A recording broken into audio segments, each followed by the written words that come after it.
Free agency, hot and heavy in the NFL. It's all the rage. It's what everybody's talking about. And we've got 41 minutes until the league new year in free agency officially begins, where they can sign. Remember, this has all been legal tampering until this point.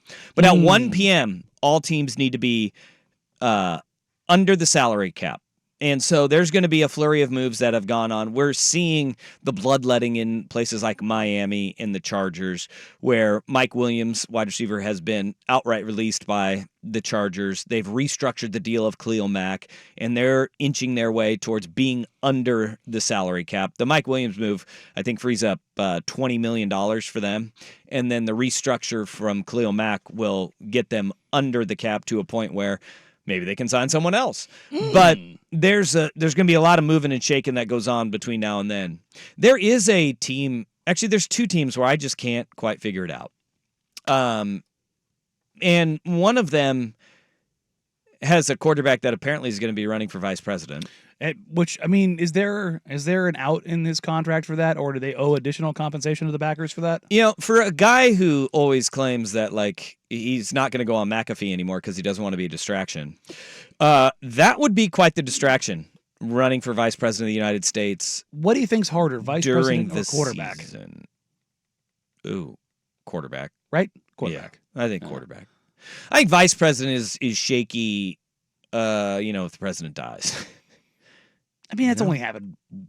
You got all like times. You have like the fifth and sixth tier of platform issues that you have to accomplish when you are vice president.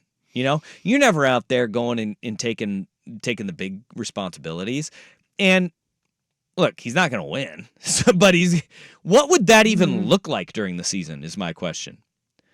Like, does every locker room interview turn into a stump speech where he's just like... No, the best part about this would be the Secret Service protecting him. Well, here's why the Jets are confusing, because they're not getting anybody to protect him right now. Because they know. That might be the most protection that he gets. The fix is in. You can see Aaron Rodgers dropping back to pass, and a dude in a black suit just goes and lays out T.J. Watt because you can't touch him. He's a vice presidential candidate. The best part about this is Myles Garrett. He's like, I saw that video with your sweatpants. You got a weapon on you. Yeah. I'm going to just wham. No. You shot me. But the Jets are the most head-scratching team. I don't know really quite what the New York Football Jets are doing. Here are their moves so far. They signed Tyrod Taylor to back up Aaron Rodgers. They went out, and I think actually this is a good one. They went and got Javon Kinlaw, who they'll reunite with Robert Saleh. Okay? Yeah. They get Liki Fotu. They got the defensive tackle that they bring in, bolster their defensive line. I get it. He was with the Cardinals? Cardinals? Yes. Yeah. And then they signed Greg Zuerlein, the kicker, and Chuck Clark, Greg the leg. as safety. I feel like he's been a kicker forever now. Yeah. Like he feels like, I remember him coming into the league, and now feels like it's been 20 years. Yeah. It's been a long time. It's been a long time. Right? That's what kickers do. Those to you. kickers are crazy. Yeah. Man. Like, hold on. Before you go any further, yes, kickers are crazy. Continue. You have intimate knowledge of said kickers. But no, I know that they can stay around for 20 plus years, but like sometimes you think about it, oh, that kicker hasn't been in the league that long, right? And you look down, it's like year 17. And you're like, well, when did this happen? Yeah, because you just forget about him. Like you see him every 30 minutes, and you're like, oh yeah, those are just the reliable ones. Like they just like the churn out of kickers on the non guys that stick around for 17 years. Though, my God, yeah, especially if your name's a Grammatica. Yeah, but I digress. We've got the Jets have made these moves where you're going, all right, are you addressing your issues though? Because the biggest issue that prevailed throughout the entire season, from play 4 when Aaron Rodgers ruptured his Achilles due to the pocket collapsing in a fraction of a second, to Zach Wilson just getting absolutely obliterated all season long and having one of the worst offensive lines in the entire NFL throughout the course of the season. Like, the only guy who is reliable is the guy who was unreliable most of his career, and that was Mekhi Becton because of injuries. But they go out and they've made 2 moves on their offensive line. 2 of them. They go out and they sign John Simpson, who they're replacing their left guard. They need all the help in the world. They need almost every single position on that offensive line outside of left tackle.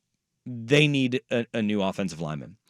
They get John Simpson on a value contract to play left guard. And the thing with Simpson, because like kickers, nobody really tracks like who these offensive linemen are. Mm-hmm. The dude was considered a bust at the beginning of his career.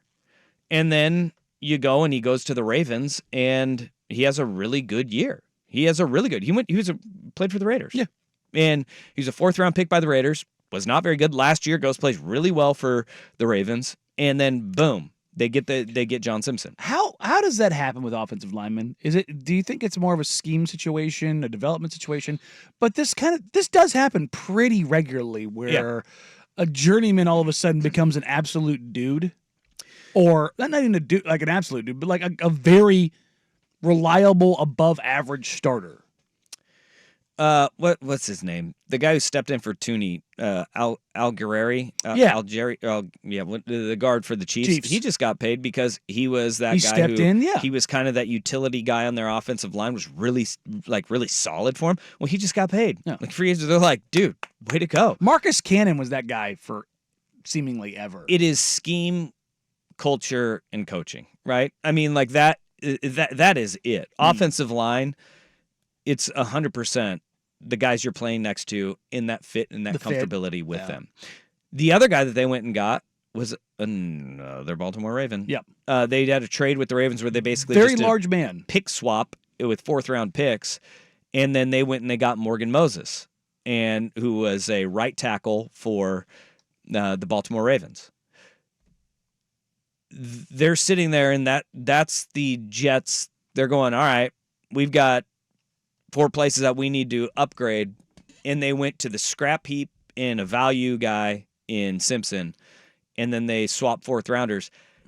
They need so much more. I was figuring like they would be one of the more aggressive teams to, in a very, very like guard heavy free agents class, like go out and actually get some interior protection, since the reason your season went sideways was because your quarterback got killed on the 2nd play of the game. Every single move that they made should have had that in their best interest, right?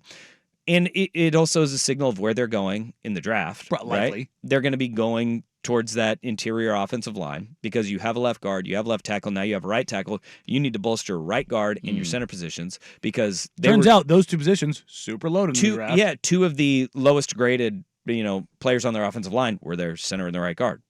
It's like so like the Jets. You sit there and you say, I see where you're trying to go, but they never attempt to get there. Yeah. The other one is the Pittsburgh Steelers. After going and signing Russell Wilson for like $1 million,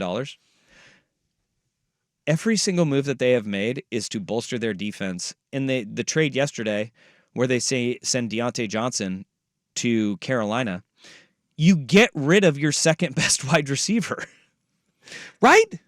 Like, you have a quarterback on the cheap. You should probably have Pickens, Freiermuth, and Deontay Johnson. Those 3 guys and Najee Harris in your backfield. Like, if you're not going to spend on your offense, keep the cheap guys you do have. Good. Yes. That one blows my mind. Yeah. I mean, I get it because it's Steelers, because they trade their wide receiver for a cornerback. Do you know how much they spend on their defense?